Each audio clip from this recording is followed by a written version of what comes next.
We're back.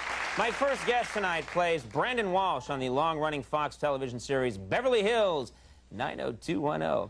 Please welcome Jason Priestley.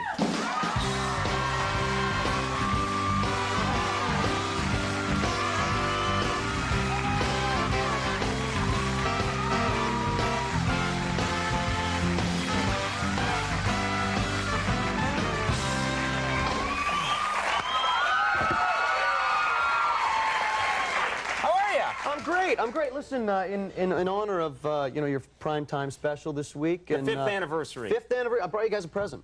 Oh, that's cool. I brought you a piece of wood. Fifth anniversary gift. I look it up in the Farmer's Almanac, right? Fifth anniversary is wood, right? It's about an 8-inch piece of 2x4. Wait a minute. You're a really rich guy, and this is what you bring in.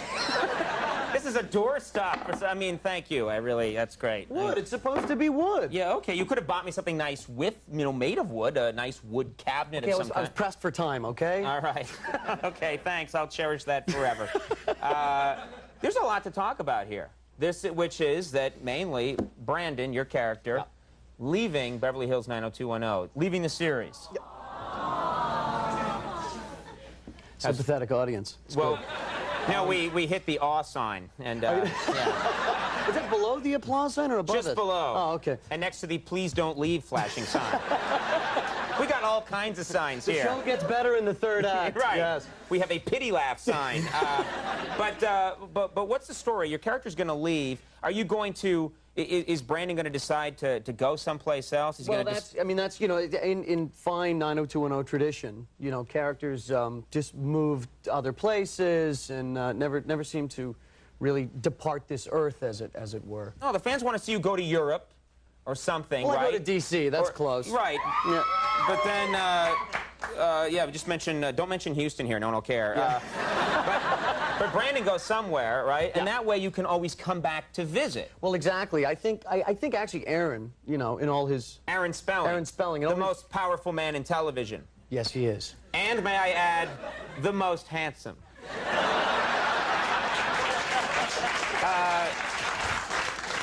Are you taking my role on the show? Yes, I am. I play Kip Wellington. I just got out of high school in the show. Very good. Yeah. You're about the right age to play a high school student on our show. Well, let's talk about that, because Luke Perry's returning to the show. Yes, he is. But this guy he's like 52 years old now. I looked it up. He was born in like the mid-40s, 1940s. Yeah, I think it was 1948, actually. He fought in Korea. No one knows that about him. Yeah, he flew saber jets, ejected twice. Yeah, he was a war hero. I like it during the prom scenes when you can see that you guys have sore lower backs, I'm just gonna sit for a bit. You go. No, he's coming back. Well, I mean, the thing is, there has to be one guy on the show with big hair. I mean, if buddy, please, that's what I'm saying. You could go. I could do it. We talked about this last time. I know. You got the right hair. America wants to see Kip Wellington appear on 90210. I think we might be able to make this happen. Wait a minute. With his good buddy, Josh McCoy.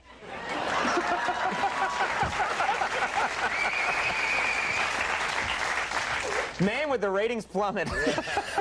Two of us there. Now, last time you were on the program, you just mentioned your last appearance. We talked about the episode that you directed where Donna finally loses her virginity. Right, right. And I thought that there had been full disclosure, that you had told us pretty much everything that happened. Apparently that's not the case, right? Okay, I got to tell you, I went a little Prez Clinton on you there. I didn't give you full disclosure. But, I went a little Prez Clinton? I went a little Prez Clinton. Is that what the kids are saying now? I don't know. It just happened. Right. They won't be saying it tomorrow because it didn't get a laugh. Right, right. We'll insert one in editing. Anyway, thank you very much. Oh, you only fire up the laugh button. I have it. Yeah, it's not for you. I do it with my foot. When you're talking, nothing's happening. Then the minute I say anything, it's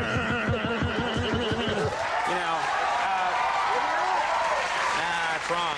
But anyway, you didn't tell us everything about the episode. You're right. I didn't give you full disclosure. I pitched a storyline when we were talking about how Donna was going to lose her virginity, and my great idea, or at least I thought so, was that there'd be a little party at the Walsh house, and Donna Martin would come and she'd slip everyone roofies. and she'd sleep with everybody. But then we'd all wake up the next morning and not know that it had happened, so we'd still think she was a virgin. I thought that was genius myself. Did you pitch this to the executive producer of the show, her father? I certainly did. And you're still alive. Yes. Obviously, we didn't do that story. But you know what's funny about this? worth a shot. Yeah. Yeah, well, people have a great sense of humor about roofies. Andy, remember, it doesn't matter. It's like 2:30 now in the morning. You know, I'm watching your show recently, and I always pay attention to the credits because I have some friends that are in the business. Right. And in the furniture making business? exactly. Right. Not show business. I'm watching the show, and I noticed that the director is of the episode is Potsy. Anson Williams. Anson Williams is, you know what? Our show is directed by Pinky Tuscadero. No one knows that. Really? What about her sister Leather? Whatever happened to her? Leather is the assistant director on the show, yeah. Remember all that? I do. I watched that show. That was some good TV, man. We're the same age, pretty much. Pretty much. Okay. Pretty much. I won't nail you down on exactly how old you are. No. Well, I drink a lot of urine. That keeps me looking young. Oh. What the hell was that? No. What the hell was that? What was that? We're having like a nice, and I say, yeah, because we're about the same age. Well, yeah, you know, I drink urine. Bang! What? Didn't see that coming. I'm trying to look for the link somewhere. I don't know. It was something that was written about me once in a tabloid. Someone wrote that about you? Yeah, it was written in a tabloid once years ago because I was always really kind of dodgy about my age. I didn't really want to tell anyone. And, right. So it came out on the AP wire, actually. Some guy wrote a story that I was really 40 years old. This was a couple years ago, because I am 40 now. It was a few years ago, and the guy said that I had been practicing this thing that was a thing from like the Victorian era, where I would take diapers soiled with baby feces and wipe them on my face and drink baby's urine as well, I think. That was his...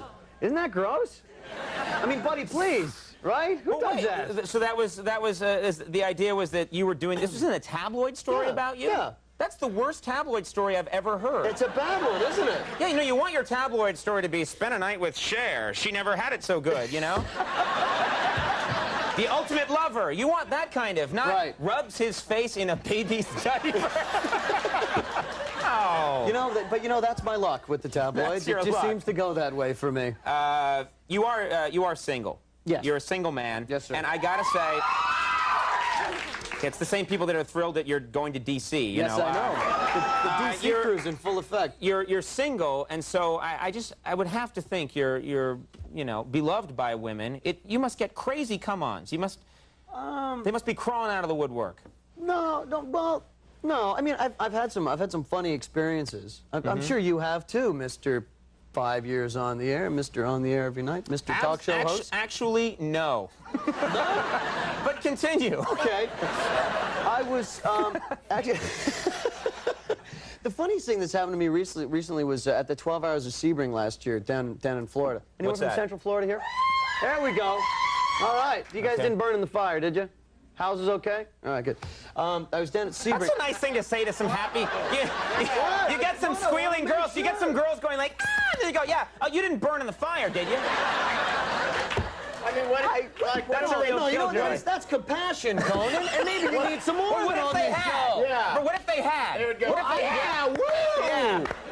No, they wouldn't. We're beyond recognition.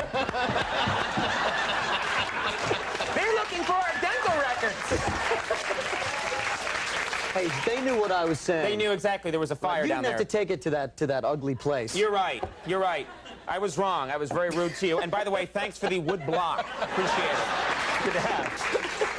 But anyway, what is the Sebring? I don't know what that is. Sebring, it's a racetrack in Florida. The 12 Hours of Sebring, it's one of the big endurance And you're races. a big race car driver. Yeah, I drive race cars. So I'm down there and I'm running and we're in the 12 hour. And you know, Sebring's wonderful. The huge crowds out there and the people in the middle of the track, they camp and they stay there. And you know, they got buses out there with lazy boys on top and the guys sit there and drink beer and watch the race. It's great.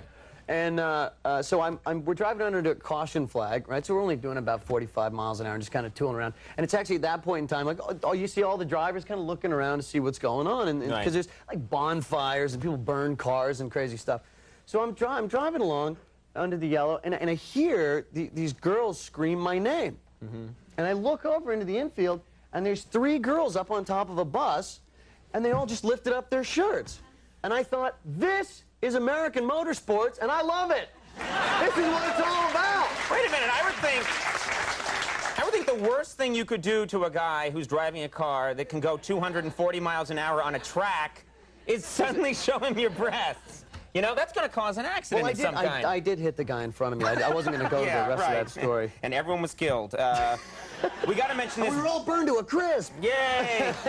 Beverly Hills 90210 is on Wednesdays, of course, at 8 p.m. on Fox. On Fox, yes, and, sir. Andy and I are looking forward to our cameos on that show. Yes, indeed. We'll have to make sure that happens, guys. As the 2 guys who are given a 1-hour wedgie by the other high school students. Jason Priestley, thank you very much for being here. Good to see you, man. Hang on one sec. Gotta do a little business here. George Hamilton is coming right up, folks. But first, a message from Bud Light. Bud Light. For the great taste that won't fill you up and never lets you down, make it a Bud Light. Ah, Bud Light. It'll make you go from this to this. Aha!